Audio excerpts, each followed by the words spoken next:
Good morning students. Today we discuss chapter number 3 exercise 3.3 है बेटा।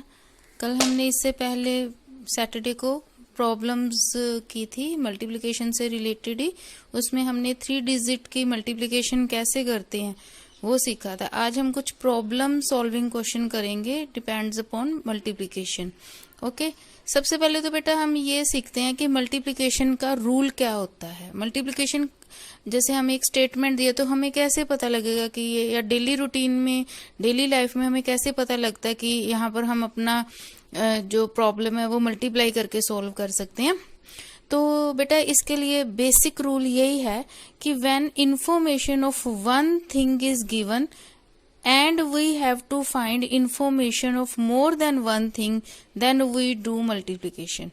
इसका क्या मतलब है बेटा कि अगर हमें किसी भी एक चीज के बारे में इंफॉर्मेशन दी हो कि एक चीज की प्राइस इतनी है, एक बैग में इतनी चीजें पड़ी हैं, या एक गोदाम में इतनी चीजें हैं, या एक ट्रिप पे इतने पैसेंजर हैं, एक मिनट में इतना कुछ हो जाता है। तो अगर हमें एक चीज के बारे में पता हो और उसी के जैसी सेम ही ज्यादा चीजों की इंफॉर्मेशन हमें पता करनी हो तो हमें मल्टीप्लिकेशन से पता लग जाती है, उससे हम सॉल्व कर सकते हैं। ओके, जैसे मैं आपको एक एग्जांपल दे रही हूं। A man saves ₹350 per month.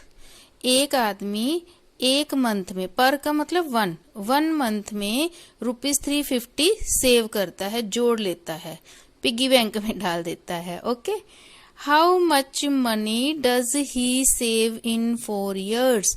यानी कि अगर वो एक मंथ में इतने मतलब अपने पैसे जोड़ लेता है, इतने रुपीस जोड़ लेता है, तो 4 ईयर में उसके पास कितने पैसे हो जाएंगे। तो आप यहीं से एक अंदाजा लगाओ बेटा, गैस लगाओ कि हमें एक मंथ की इंफॉर्मेशन पता है और हमने ज्यादा मंथ्स की इंफॉर्मेशन पता करनी है। अब आपको यहाँ तो मंथ्स है ही नहीं है, तो हम बेटा पहले इन ईयर्स को मंथ्स में कन्वर्ट करेंगे ताकि हम अपने मल्टीप्लिकेशन के रूल पे आ जाएं कि एक मंथ के बारे में पता है, ज्यादा मंथ्स में कितने मनी होंगे उसका पता करना है। ठीक है, तो हम ईयर्स को किस में कन्वर्ट करेंगे, मंथ्स में। हम जानते हैं बेटा कि 1 ईयर में कितने मंथ होते हैं, 12 मंथ्स होते हैं। जनवरी, फरवरी, मार्च, अप्रैल, मई, जून, जुलाई, अगस्त, ठीक है, दिसंबर तक कितने मंथ्स हो जाते हैं, 12 मंथ्स।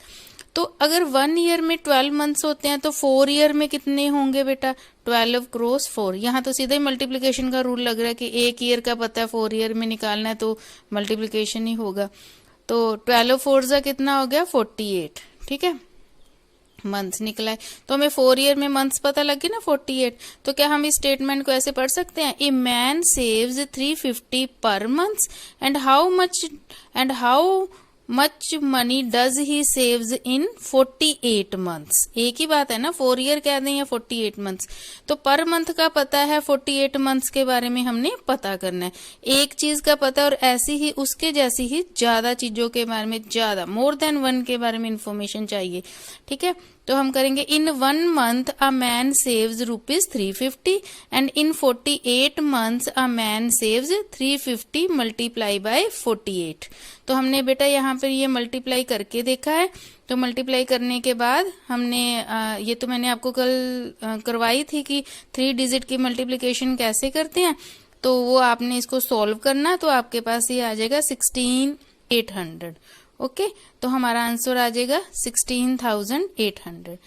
अब बेटा एक चीज और मैंने आपको बतानी है कि हमने इस तरफ मंथ्स रखने हैं या इस तरफ मनी रखनी है, ये कैसे पता लगता है।